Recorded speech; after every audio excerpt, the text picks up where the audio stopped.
Tu te souviens de ce que tu ressentais à la fin des journées d'école? Oui, la torture est terminée et tu commences à faire des plans pour atteindre tes objectifs. Rien ne peut plus t'arrêter. C'est probablement ce que Julianne Koepke a ressenti après avoir fêté son diplôme le 23 décembre 1971. Mais elle ne savait pas ce qui l'attendait le lendemain. Quand Julianne Koepke, âgée de 17 ans, a terminé les cours à Lima, au Pérou, elle est allée avec sa mère rejoindre son père à la station de recherche dans la forêt amazonienne. La fille et sa mère avaient vraiment hâte de quitter Lima pour aller à Pucallpa en avion, la ville la plus proche de la station. Mais presque tous les vols étaient réservés pour les vacances. La seule option était la compagnie aérienne LANSA, qui avait déjà une mauvaise réputation avec 2 crashs aériens.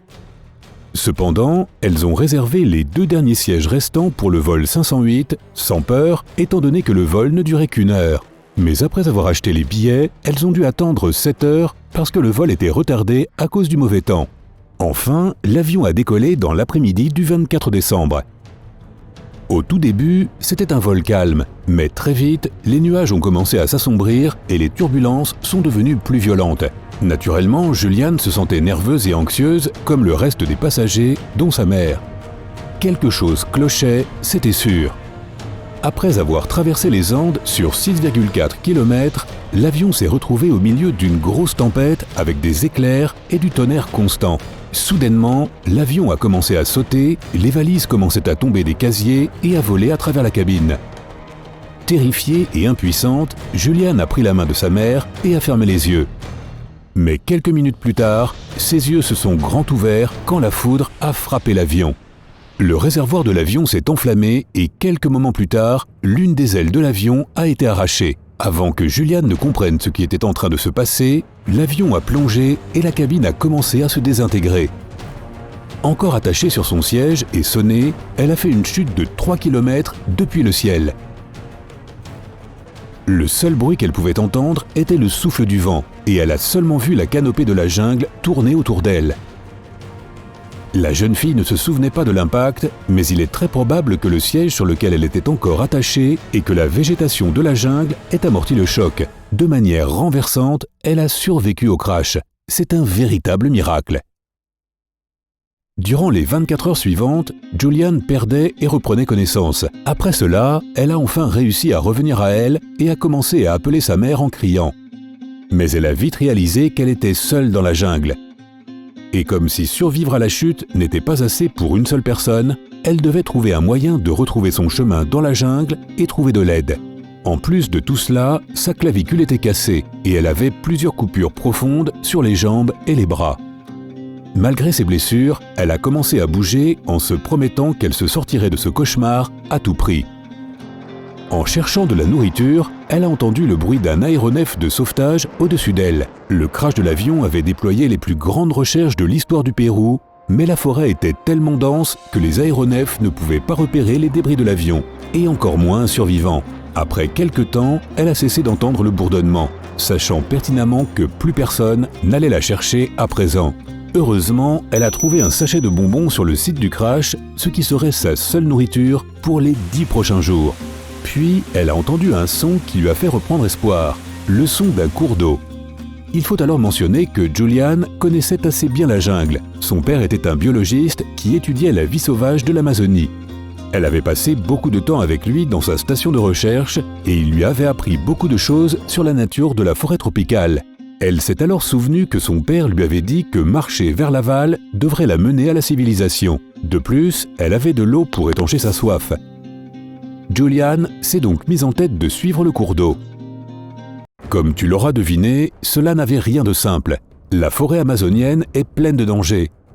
Il y a des jaguars affamés, des caïmans noirs avec leurs dents pointues et beaucoup de serpents vénéneux dont la peau ressemble à des feuilles sèches. Pour éviter de marcher sur l'un d'eux accidentellement, Julianne devait tester la zone devant elle en lançant sa seule chaussure droit devant, puis avancer pour la récupérer et la lancer à nouveau. De plus, elle a dû monter sur d'énormes troncs d'arbres et des racines noueuses sur son chemin. Mais elle a continué à marcher malgré la chaleur étouffante et la faim. C'était la saison des pluies à cette époque, ce qui veut dire qu'il n'y avait pas de fruits à récolter. Et puisqu'elle n'avait pas de couteau, elle ne pouvait pas couper les cœurs de palmier. Malgré un soleil brûlant la journée, elle avait très froid la nuit. Finalement, après plusieurs jours d'errance dans la forêt, elle est arrivée au bord d'un fleuve. Mais il n'y avait pas de signe de vie. C'était désespérant pour elle, mais elle a dû continuer. Julian a marché à travers les eaux peu profondes au bord du fleuve car elle savait que les raies aimaient bien se nicher là. Elle allait tellement lentement à ce moment-là qu'elle a décidé de nager au milieu du fleuve. Elle savait que les raies restaient éloignées des eaux profondes et elle espérait seulement ne pas tomber nez à nez avec des alligators ou des piranhas. Donc, elle a nagé dans la rivière en journée et est revenue à la rive le soir pour se reposer. Mais dormir la nuit n'était pas si simple, car les insectes la piquaient tout le temps, rendant ses blessures encore plus douloureuses. Le 10e jour de son éprouvant périple, elle a enfin aperçu quelque chose. Elle a même cru qu'elle hallucinait. Un gros bateau. Julian n'en croyait pas ses yeux et l'a même touché pour s'assurer que ce n'était pas un mirage. Il n'y avait personne autour, mais elle a remarqué un sentier battu qui menait à la rive. Elle l'a suivi jusqu'à apercevoir une hutte avec un toit en feuilles de palmier. La cabane était vide, mais Julian a trouvé un moteur hors bord et un bidon de gazole. Elle avait une plaie très profonde dans le bras et elle était sérieusement infectée au point qu'il y avait des asticots. La jeune fille savait qu'elle devait s'en débarrasser. Julian s'est souvenu qu'une fois, son père avait retiré des asticots d'une plaie sur leur chien en utilisant du gazole pour les faire ressortir à la surface. Donc, elle a versé du gazole sur sa plaie. Elle a tout de suite senti une douleur intense, car les asticots essayaient de s'enfoncer plus encore dans sa chair. Mais elle a réussi à les retirer. Complètement épuisée, Julian a décidé de passer la nuit dans la cabane, mais elle n'a pu se reposer qu'à moitié. Le jour suivant, elle s'est réveillée en entendant des voix. Il y avait plusieurs hommes à l'extérieur. Là encore, elle a cru halluciner, mais les voix devenaient de plus en plus fortes jusqu'au moment où les hommes sont entrés dans la hutte. Imagine le choc pour Julian.